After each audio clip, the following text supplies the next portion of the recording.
martua makirim totong surgoi.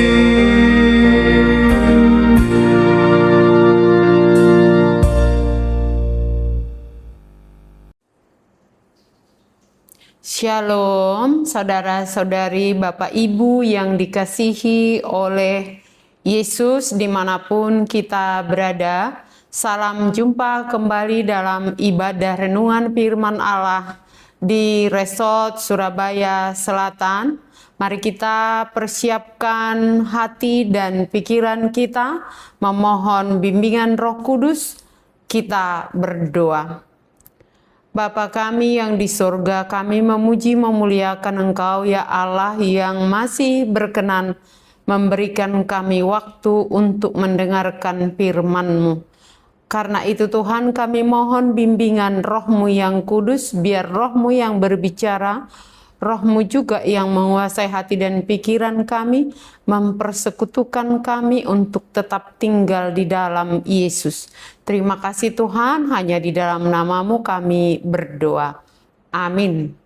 Firman Tuhan yang menjadi renungan kita hari ini, Jumat 24 April 2026, diambil dari surat Paulus kepada jemaat di Kolose, Kolose 2 ayat 6 sampai 7. Demikian firman Tuhan.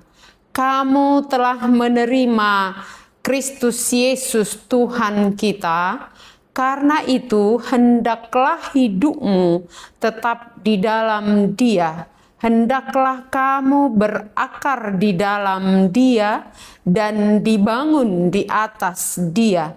Hendaklah kamu bertambah teguh dalam iman yang telah diajarkan kepadamu, dan hendaklah hatimu melimpah dengan syukur. Dalam bahasa Batak, ope songon pajak komuna di Kristus Yesus Tuhani, songoni mahamu marparange di bagasan ibana. Gabe marurat jala pinauliuli mahamu di bagasan ibana. Togu marhaporseaon hobar tu naniajarhon tu hamuna lumobima hamu marroha mauliate. Demikian firman Tuhan. Saudara-saudari yang percaya kepada Yesus dan yang sudah menerima Kristus Yesus adalah Tuhan.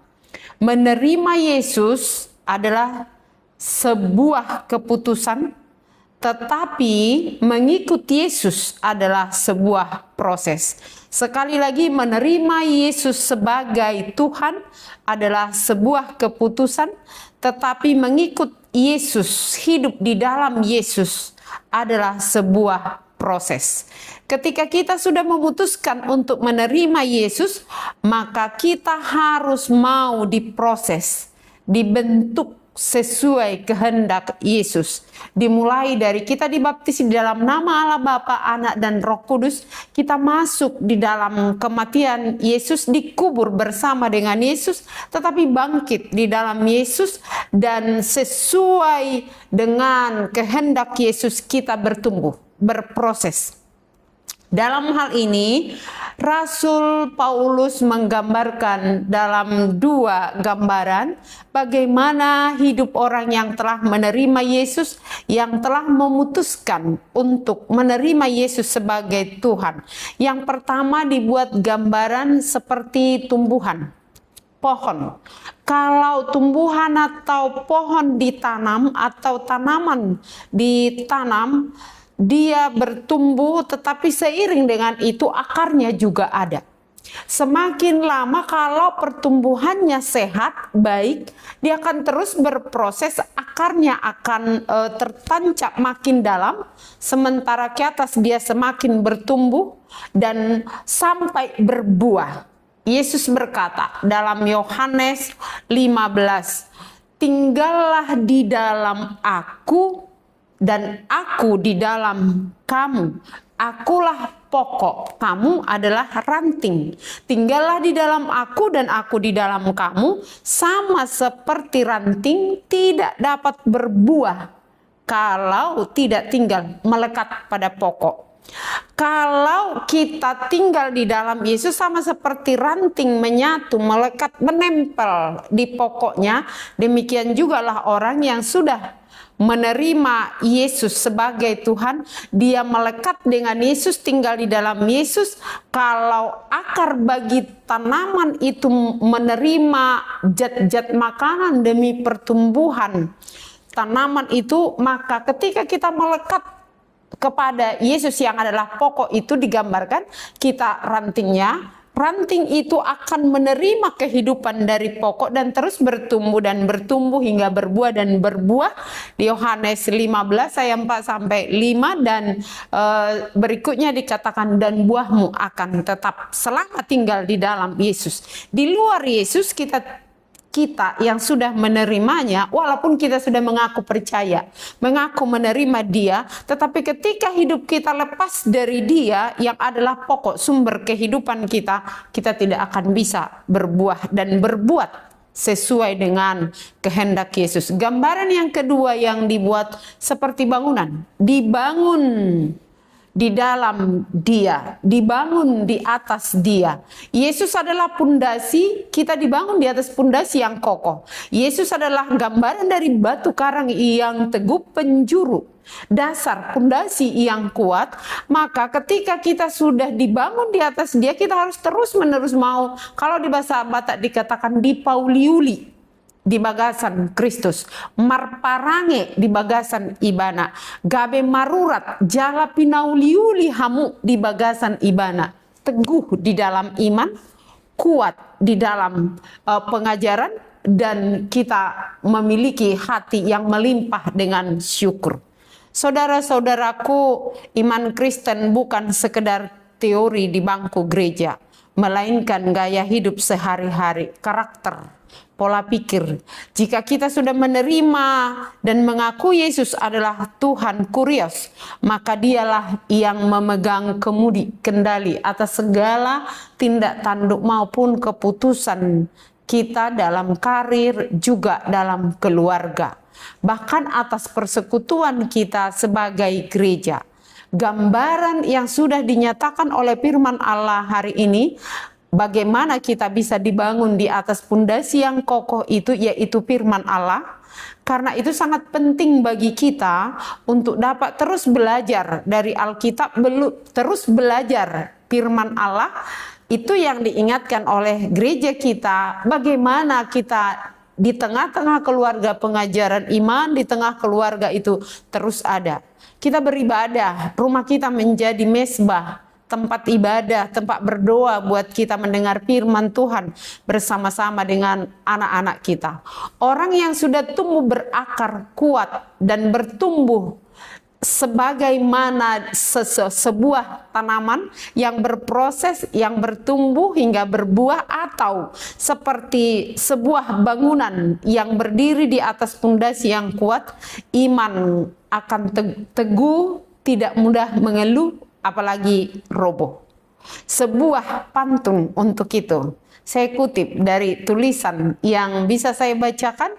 Pergi ke pasar membeli nangka, nangka dikupas di atas meja. Bila Kristus Tuhan sudah kita terima, hiduplah kuat di dalam Dia. Satu lagi. Main layangan di tanah lapang, benangnya kuat diikat erat. Biar badai datang menerjang, hati yang bersyukur takkan melarat. Orang yang imannya tumbuh berakar dan teguh akan berbuah dengan hati yang melimpah, meluap, dikatakan dengan syukur.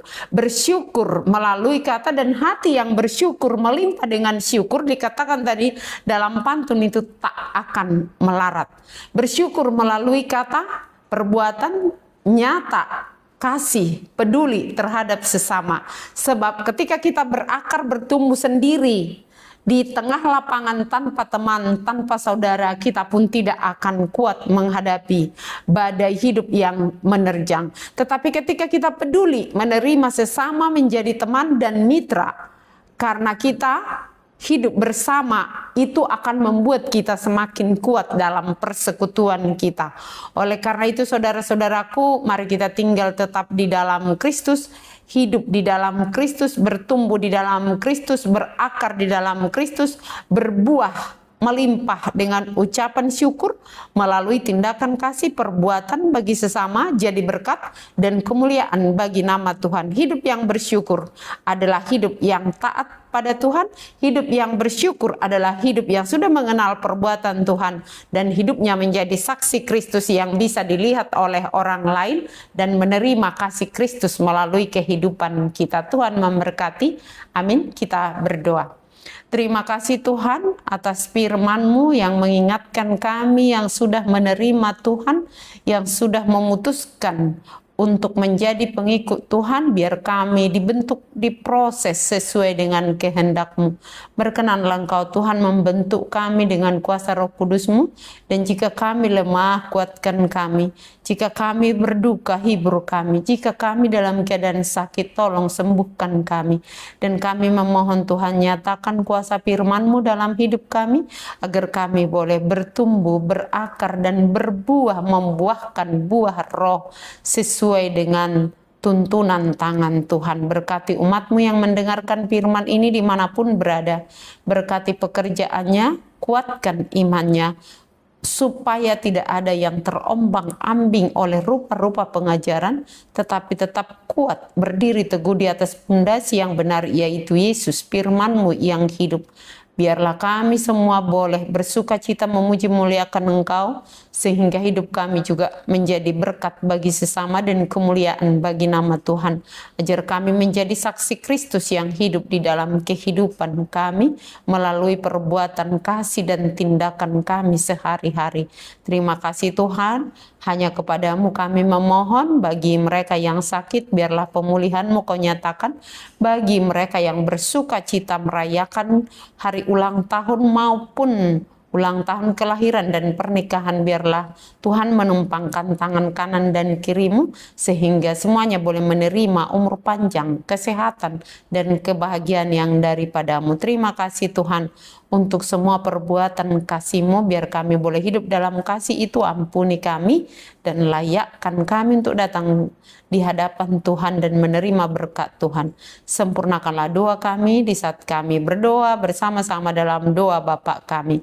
Bapa kami yang di sorga, dikuduskanlah nama-Mu, datanglah kerajaan-Mu, jadilah kehendak-Mu di bumi seperti di sorga. Berikanlah kami pada hari ini makanan kami yang secukupnya, dan ampunilah kami akan kesalahan kami seperti kami juga telah mengampuni orang yang bersalah kepada kami, dan janganlah membawa kami ke dalam pencobaan, tetapi lepaskanlah kami daripada yang jahat, karena Engkau mempunyai kerajaan dan kekuasaan dan kemuliaan sampai selama-lamanya. Amin. Kasih karunia dari Tuhan Yesus Kristus dan kasih setia dari Allah Bapa serta persekutuan Roh Kudus menyertai kamu sekalian. Amin. Shalom.